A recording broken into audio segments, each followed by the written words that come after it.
اگلی جو جملہ اس حدیث کا ہے وہ فرمایا وَلَا سُمَاتَ يَوْمٍ إِلَى اللَّيْلِ، کہ رات تک خاموش ہونے کی کوئی حیثیت نہیں ہے۔ کیا مطلب؟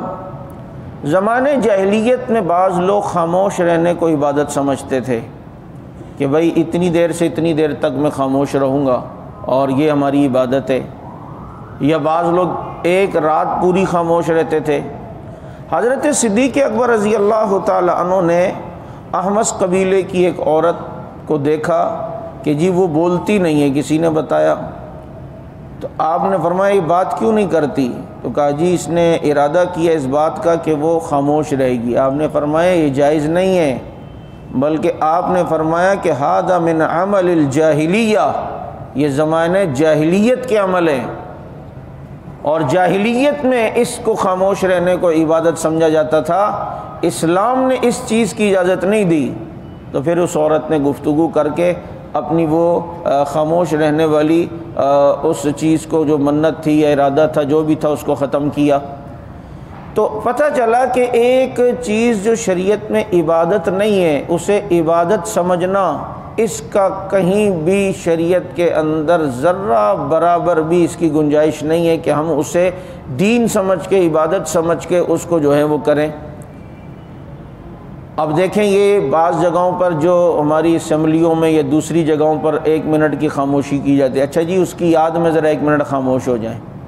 اچھا فلاں مزدوروں کی یاد میں 2 منٹ خاموشی، سارے بے وقوف جن کو ہم نے ووٹ دیے وہ سارے خاموش بیٹھے ہیں۔ یہ خاموش رہنے والی یہ جو چیز، اس کو اہمیت سمجھنا،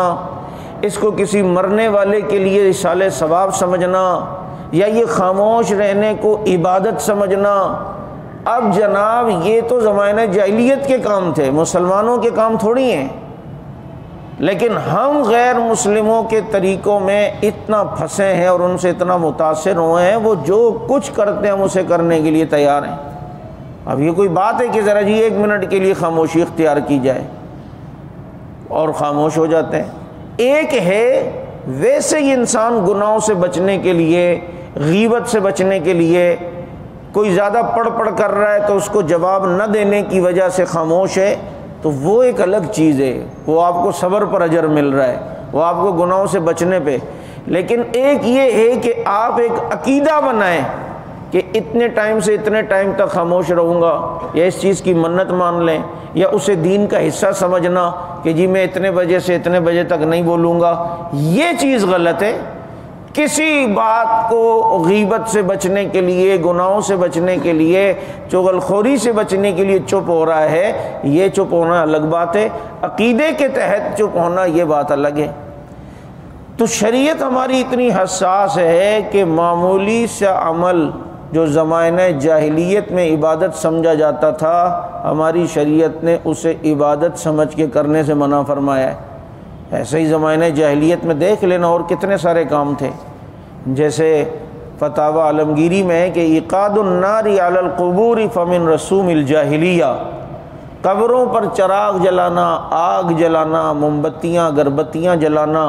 یہ آگ قبروں کی طرف لے جانا، فرمایا یہ زمانہ جاہلیت کی رسمیں تھیں۔ اور ایک روایت میں اللہ کے نبی صلی اللہ علیہ وسلم نے فرمایا کہ اللہ کی نظروں میں سب سے برا آدمی وہ ہے جو اسلام میں زمانہ جاہلیت والے کام کرے، اسلام میں زمانہ جاہلیت والی رسمیں لائیں۔ اور میں نے کہا فتاوی عالمگیری میں یہ مسئلہ لکھا ہوا ہے کہ قبروں کے اوپر چراغ جلانا، آگ جلانا، یہ زمانہ جاہلیت کے کام ہیں۔ تو ایسی تمام رسمیں، ایسے تمام کام جو غیر مسلموں کے یہاں عبادت سمجھ کے کی جاتی تھی اور کی جاتی ہے، مسلمان کو اس کام کی کرنے کی ممانعت ہے، کیونکہ من تشبہ بقوم فہو من، کہ جو کسی قوم سے مشابہت کرے تو پھر قیامت کے دن اس کا حال اسی کے ساتھ ہوگا۔ اس لیے آج دیکھیں یہ جو بسنت ہے، ویسے آپ اگر عام دنوں میں پتنگ اڑا رہے ہیں تو ٹھیک ہے، اس پہ کوئی آپ کو اتنا حرام ہونے کا فتویٰ نہیں دے گا، لیکن خاص بسنت والے دن تو چونکہ یہ ایک مذہب سے جڑی ہوئی رسم ہے اور ایک مذہب سے اس کا تعلق ہے، اور اس مذہب کے اندر اس چیز کو جو ہے وہ کیا کہتے ہیں بہت عظیم الشان عمل سمجھ کے کیا جا رہا ہے، تو اب چونکہ مشابہت کسی کے ساتھ ہے تو اب وہ ٹھیک نہیں ہے۔ آپ ویسے فائر کر رہے ہیں اور پٹاخے پھاڑ رہے ہیں، یا ایسے ہی جناب اپنا فائر کر رہے ہیں ہوائی، یہ ٹھیک آپ کی مرضی ہے، لیکن سال کے شروع میں کہ جناب جنوری آ رہا ہے، سال کے شروع ہے، اس میں ڈز کروں گا، اور یہ اس دن چونکہ یہ غیر مسلموں کا سال، ان کی خوشی کے تہوار اور ان کی یہ ساری حرکتیں ہیں، تو ان کے ساتھ یہ چیز مشابہت ہو، اس سے بچنا چاہیے۔ اور یہ معمولی عمل نہیں ہے، جیسے حضرت شیخ رحمہ اللہ نے لکھا، ایک آدمی جا رہا تھا اور ہندو ہولی کھیل رہے تھے، رنگ ایک دوسرے پہ پھینکتے ہیں، تو اس نے جاتے ہوئے اس کے منہ میں پان تھی، پان کی پچکاری اس نے گدھے پہ پھینک دی، کہا تیرے سے کوئی ہولی نہیں کھیلتا، چل میں کھیلتا ہوں، تجھے میں رنگ دیتا ہوں۔ وہ پان صرف اتنی نیت سے گدھے پہ پھینکا ہے، اللہ نے مرتے ہوئے ایمان چھینا اور ہندو مذہب پہ مرا ہے۔ ہم بعض چیزیں بہت ہلکی سمجھتے ہیں، لیکن وہ چیز بعض دفعہ بہت نقصان کا سبب بنتی ہے۔